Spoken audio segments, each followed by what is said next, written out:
আসসালামু আলাইকুম। আমি মোহাম্মদ ফিজিও হারুনুর রশিদ।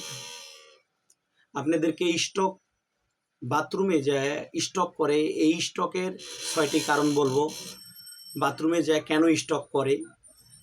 নাম্বার 1, গোসল প্রথমেই মাথায় পানি দেওয়া।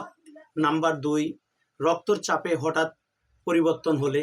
নাম্বার 3, টয়লেটে খুব বেশি চাপ প্রয়োগ করলে। নাম্বার 4, বসে থাকার পরে হঠাৎ উঠে গেলে শরীর দুর্বল হয়ে যে কারণে স্টক করে।